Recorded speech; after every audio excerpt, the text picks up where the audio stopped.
काम करते हैं बिग मार्केट वॉइसेस में। आज हमारे साथ जो गेस्ट जुड़ने वाले हैं उनसे बात कर लेते हैं। आईसीआईसीआई सिक्योरिटीज़ के fund manager PMS Amit Gupta हमारे साथ जुड़े हैं। Amit, good afternoon.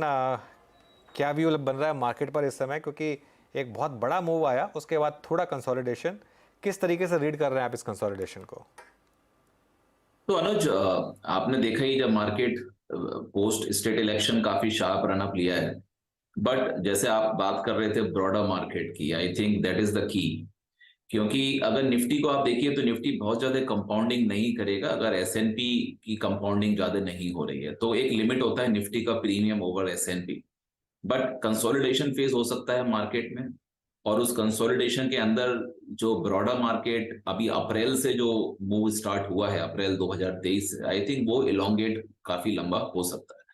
वो इसलिए भी हो सकता है क्योंकि आज काफी लॉस मेकिंग कंपनीज हैं। राइट, आप एसएमई की बात कर रहे थे, आप बियॉन्ड दैट अपने लिस्टेड मार्केट्स में भी देखिए तो काफी कंपनीज हैं जो लॉस मेकिंग थी, उनके लॉसेस रिकवर हो रहे हैं। उसकी वजह से वो मार्केट में जो गेन्स हैं, जो स्टॉक प्राइसेस हैं, वो बहुत तेजी से रिकवर हो रहे हैं। 20-20 साल की ब्रेकआउट्स मार्केट्स में आ रहे हैं। अगर आप देखिए तो मैं जब पॉजिटिव पैट की बात करता हूं तो it has grown by 25% in both mid and small cap.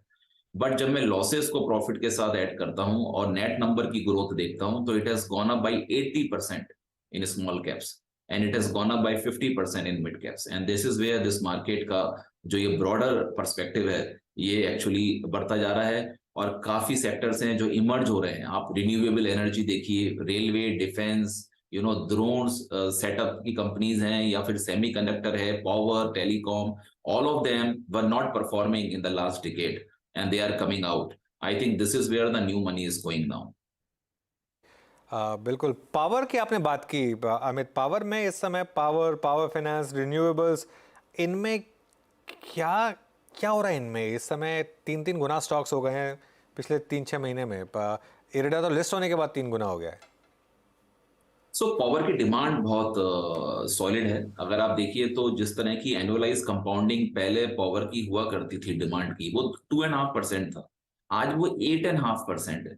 तो सब्सटेंशियल इंक्रीज हुआ है डिमांड में पावर की। अब ये क्यों हो रहा है? क्योंकि इंडस्ट्रियल साइड में आज गवर्नमेंट बहुत एक्टिव है, काफी बाहर के प्लेयर्स को इंडिया में इनवाइट कर रही है। टेस्ला आएगा, अभी आईफोन मैन्युफैक्चरिंग बढ़ गया है, वो अपने वेंडर्स लेकर आते हैं मार्केट में। और अगर कोई वेंडर जाता हुआ भी दिखता है तो इंडियन कंपनीज आज इतनी सक्षम है कि उनको एक्वायर कर लेती हैं। आपने विस्ट्रॉन के केस में देखा कि टाटा इलेक्ट्रॉनिक्स ने आके उसके प्लांट को एक्वायर कर लिया।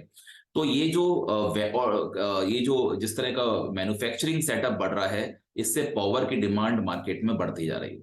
दूसरा, विलेजेस में भी कवरेज काफी बड़ा है, आज ज्यादा विलेजेस पावर के कवरेज में हैं। तो इससे जो पावर कंपनीज हैं, जो कभी टैरिफ रेट्स हमने देखे नहीं बढ़ते हुए, आज टैरिफ रेट्स बढ़ रहे हैं। हमने जो थेफ्ट हुआ करता था टीयर 2 टीयर 3 सिटीज में पावर का, उसको कम, काफी सिग्निफिकेंटली कम होते हुए देखा है, क्योंकि स्मार्ट मीटर्स मार्केट में आ गए हैं। तो इस वजह से पूरा रीरेटिंग है और काफी कंपनीज रिन्यूएबल एनर्जी की तरफ मूव कर रही हैं, क्योंकि गवर्नमेंट का फोकस भी है 500 गीगावाट का रिन्यूएबल बनाना कमिंग 6 इयर्स में।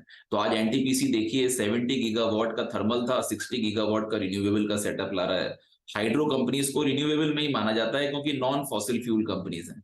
तो हमने एनएचपीसी को देखा हाइड्रो पावर के अंदर, उसका 7 गीगावाट का लाइफ टाइम का कैपेसिटी था, अगले 2 साल में उसका 7 गीगावाट और कमीशन होने वाला है।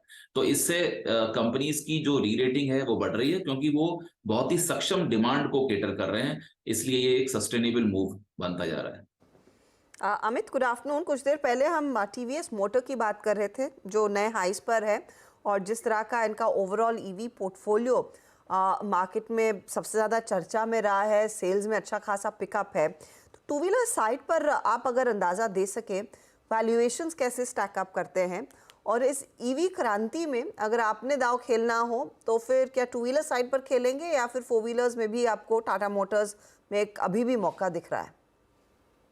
तो आई थिंक अपॉर्चुनिटीज दोनों तरफ हैं। आप देखिए टू व्हीलर मार्केट ऐसा नहीं है कि यहाँ पर एक या दो ही प्लेयर हैं। आप देखिएगा कि आने वाले समय में और भी काफी नए players two wheeler electric vehicle market में आने वाले हैं। तो इसके अंदर काफी प्लेयर्स हैं। आज ओला इलेक्ट्रिक इतने बड़े स्थापित प्लेयर्स होने के बाद भी ओला इलेक्ट्रिक का मार्केट शेयर जो पहले कहीं नहीं था, उसका मार्केट शेयर आज सबसे ज्यादा है। राइट, तो इसलिए बहुत कॉम्पिटिटिव मार्केट है। इसके अंदर मुझे लगता है टू व्हीलर में जो बहुत ही ऑपरेटिंग एफिशिएंसी के साथ कंपनीज ग्रो करेंगी, मार्केट उसको वैल्यू देगा, जो हमने टीवीएस के केस में देखा, जिनके मार्जिन एक्सपेंशन अच्छा खासा है और वो कंपनी का मार्केट शेयर स्कूटर्स में, स्कूटी के क्षेत्र में काफी बड़ा है। तो वहां पर टीवीएस को लगातार फायदा हुआ है। मेरे ख्याल से टू व्हीलर्स की जो ग्रोथ है वो उतनी नहीं आ रही थी, क्योंकि रूरल एरिया के अंदर काफी डिस्ट्रेस था। बट अभी अभी आपने देखा है कि डबल डिजिट ग्रोथ है टू व्हीलर के अंदर। इनफैक्ट 31% का ईयर ऑन ईयर ग्रोथ था। तो मेरे ख्याल से वो उसकी वजह से जो बाउंस है वो अभी इन कंपनीज में आ रहा है, जो काफी अंडर परफॉर्मिंग थे, जो हमने हीरो मोटोकॉर्प के अंदर आते हुए देखा है, जिसका कि काफी बड़ा एक्सपोजर रूरल एरिया में है। तो एक डिस्ट्रेस था, बट कहीं ना कहीं हर चीज इलेक्शन के टाइम पे आप देखते हो पैसा भी बढ़ता है, स्टेट इलेक्शंस में भी बढ़ता है और लोअर द पिरामिड जाता है, तो वो हमें टू व्हीलर में आता हुआ दिख रहा है। बट अपॉर्चुनिटीज मेरे ख्याल से हर जगह है। पैसेंजर व्हीकल में उतना कंपटीशन नहीं है अभी जितना कि टू व्हीलर में हो गया है। अच्छा अमित जी नमस्कार, वीरेंद्र बोल रहा हूँ। अभी आपके आने से पहले हमारी बातचीत हो रही थी पीएसयू बैंक्स पे। हालांकि इसमें थोड़ा सा मैं कुछ और भी स्टॉक्स जोड़ता हूँ। छोटे बैंकों में कैनरा में, बैंक ऑफ बड़ौदा में हमने काफ़ी स्ट्रॉन्ग मूव देखा। एसबीआई की परफॉर्मेंस अच्छी है, बट अभी भी अगर आप देखें एक सब्सटेंशियल मूव नहीं आया। प्लस एक प्राइवेट स्पेस से मैं आरबीएल भी जोड़ देता हूँ, जिस पर एमएनएम ने भी बीच में एक एक्सपोजर लिया था। इन 4-5 स्टॉक्स पे आपका व्यू क्या है इस वक्त, स्पेशली पीएसयू बैंक्स पे? सो आई थिंक पीएसयू बैंक्स, देखिए ये कॉर्पोरेट लिंक्ड बैंक्स होते हैं। कॉर्पोरेट का कैपेक्स अगर आप देखिए तो उतना नहीं हो रहा था इंडिया में, ज्यादातर सरकारी कैपेक्स था। अगर आप देखिए तो जो गवर्नमेंट ने फाइनेंशियल ईयर 21, फाइनेंशियल ईयर 22 के अंदर ओवरऑल जो कैपेक्स किया है वो 8.7 ट्रिलियन रुपीस का कैपेक्स था। बट लिस्टेड कॉर्पोरेट्स की वजह की तरफ से कैपेक्स नहीं आ रहा था। इनफैक्ट स्टेट्स ने भी कैपेक्स नहीं किया था। बट पिछले 12 महीने के अंदर अगर आप लिस्टेड कॉर्पोरेट्स का कैपेक्स देखिए तो वो 8.1 ट्रिलियन रुपीस हो चुका है और 7.1 ट्रिलियन रुपीस स्टेट का कैपेक्स भी हुआ है। तो लिस्टेड कॉर्पोरेट जब कैपेक्स करते हैं तो कॉर्पोरेट लैंडिंग बुक ग्रो होना स्टार्ट होती है। बट आज कॉर्पोरेट्स के पास अच्छा खासा पैसा है, क्योंकि इन्होंने डीलिवरेजिंग की थी और अच्छे इंटरनल एक्रूवल से ही अपनी ग्रोथ को एक्सपेंड कर रहे थे इनिशियल पीरियड में। बट नाउ उसके बाद वो बैंक के पास जाते हैं और वहां से बोरोइंग करना स्टार्ट करते हैं। तो वो फेज अब स्टार्ट हो रहा है और इस वजह से हम देख रहे हैं कि जो कॉर्पोरेट लैंडिंग बुक जो एवरेज ग्रोथ की तरफ नहीं है, एवरेज क्रेडिट ग्रोथ मार्केट में आज 17-18% मिलेगा आपको, लेकिन कॉर्पोरेट जो लैंडिंग बुक है वो 6% से ही ग्रो कर रही है। तो हमारे लिहाज से जब आपके एनपीएस आज 10 साल के लो पर हैं, तो आज अगर आप इस क्रेडिट ग्रोथ में पार्टिसिपेट करते हैं कॉर्पोरेट की, जो 6% से 12-14% भी आने वाले समय में जाएगा, तो PSU banks can perform much better. और आज दूसरी अगर आप देखिए तो government bonds JP Morgan bond index में अगर ऐड होंगे नेक्स्ट ईयर जून में बात आ रही है, तो $23 बिलियन का इन्फ्लो आएगा। बॉन्ड प्राइसेस एलिवेट रहेंगे, बॉन्ड यील्ड्स नीचे रहेंगी और Indian bond yields already subdued है, तो उसका बेनिफिट उनको मिलता है जो कि ज्यादा होल्डिंग रखते हैं गवर्नमेंट बॉन्ड्स की, जिसमें पीएसयू बैंक्स आते हैं। तो मेरे ख्याल से एक अच्छा कैनवास है पीएसयू बैंक्स के लिए, जो अदानी ग्रुप की प्रॉब्लम की वजह से couple of times they have come down and I think that throws an opportunity going forward. Number इनके अच्छे आते हुए आपको दिखेंगे और मेरे ख्याल से उसमें पार्टिसिपेट आपको करना चाहिए। ओके अमित, कोई 2 या 3 स्टॉक आइडियाज जो आपको या आपकी टीम को इस समय अच्छे लग रहे हो? तो देखिए पावर स्पेस के अंदर एनएचपीसी जैसे मैंने नाम लिया, तो एनएचपीसी में डेफिनेटली हमें लगता है कि अच्छी बढ़त हो सकती है। थोड़ा सबड्यूड स्टॉक है, अगर आप सतलज से कंपेयर करिए तो सतलज के अंदर आपको काफी शार्प मूव मिला है, तो वो ऐसे स्टॉक्स में आ सकता है। हमारी होल्डिंग्स में है एस इक्विटी पोर्टफोलियो जो हम मैनेज करते हैं, जिसके अंदर हम इमर्जिंग थीम्स पे ज्यादा फोकस करते हैं, वैल्यू टू ग्रोथ अप्रोच पे फोकस करते हैं, वहां पर ये स्टॉक्स एक्चुअली आता है। उसके साथ साथ अगर आप देखिए तो आज कैपिटल गुड्स स्पेस, जहां आपने एलएनटी को परफॉर्म होते हुए देखा था, वहां पर डिफेंस स्पेस में बीईएमएल एक कंपनी है, भारत अर्थ मूवर्स, जो जहां मार्केट कैप एक्सपेंशन अभी कम हुआ है। अगर आप हिंदुस्तान एरोनॉटिक्स और भारत इलेक्ट्रॉनिक्स देखिए तो वहां ऑलरेडी जो ऑर्डर बुक है उसके कंपैरिजन में मार्केट कैप एक्सपेंशन काफी हो गया है। तो 82,000 करोड़ की ऑर्डर बुक है एचएएल की, तो 1,70,000 करोड़ का मार्केट कैप है। भारत इलेक्ट्रॉनिक्स की 61,000 करोड़ की ऑर्डर बुक है, तो 1,10,000 करोड़ के ऊपर मार्केट कैप हो गया है। लेकिन बीएमएल, मजगांव डॉक, इन कंपनीज में अभी जितना ऑर्डर बुक है मार्केट कैप क्लोज है, तो बीएमएल 10,000 करोड़ ऑर्डर बुक है, और 10,000 करोड़ के आसपास का मार्केट कैप है। हमें लगता है कि अब वो एक्सपेंशन होगा, क्योंकि इनको Chennai metro, Mumbai metro, Patna metro, Bangalore metro से ऑर्डर्स मिले हैं, और ये 10,000 करोड़ का ऑर्डर बुक 17,000 करोड़ 70% जंप करता हुआ दिखने वाला है आने वाले समय में जल्दी। ओके, मार्केट में एक मैं एक सेकंड के लिए आ रहा हूँ आपके पास। मार्केट में देखिए क्या शानदार रिकवरी है हर्षिता। 20,750 तक करेक्ट करने के बाद निफ्टी में अब 20,924। अगेन वही बात कि इंट्राडे में भले ही मार्केट ब्रेक कर रहा हो उस लेवल को, क्लोजिंग पे नहीं कर रहा है। ये अपने आप में एक बहुत शानदार चीज़ है। मैं क्लोजिंग स्ट्रैटेजी पर आऊँगा, लेकिन एक बार सोचा कि इसको रेफर कर दें क्योंकि एकदम से मार्केट में एक शानदार रिकवरी आई।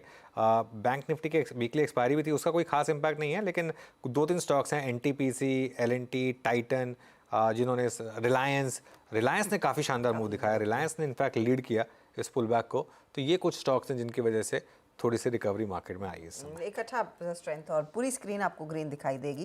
निफ्टी 25 पॉइंट ऊपर, निफ्टी बैंक 28 पॉइंट ऊपर, और आज का out performance of course mid caps की तरफ से जो 380 पॉइंट ऊपर है, तो कभी भी 400 अंकों की बढ़त की तरफ जा सकता है ये।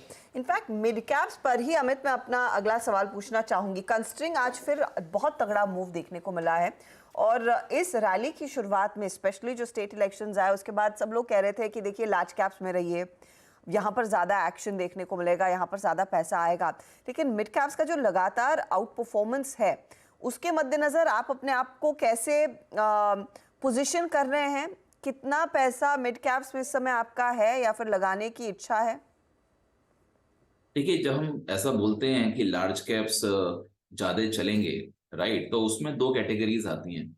एक वो है जो लंबे समय से अंडर परफॉर्म कर रहे हैं, तो वहां एक आपको पुल बैक देखने को मिल सकता है, राइट। हमने देखा एचडीएफसी बैंक और रिलायंस, इनमें थोड़ा पुल बैक नीचे से आया है। और बट क्वेश्चन ये है कि मार्च से लेकर अप्रैल तक ऑलमोस्ट 1.5 लाख करोड़ का इन्फ्लो हुआ था एफआईआईज का। It has not gone into these stocks, it has gone into the broader market. तो अगर मार्केट में, ब्रॉडर मार्केट में पैसा आया है तो फोकस तो वहीं रहने वाला है।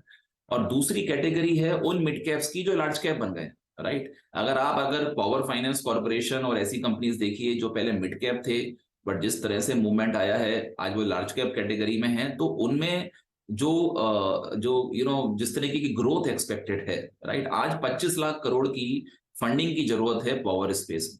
आज 8 लाख करोड़ के आसपास की फंडिंग की जरूरत है रेलवे स्पेस में। इसी वजह से पीएफसी के अंदर आपने वो मूव देखा, और इसी वजह से आईआरएफसी जैसी कंपनीज वो मूवमेंट ले रही हैं।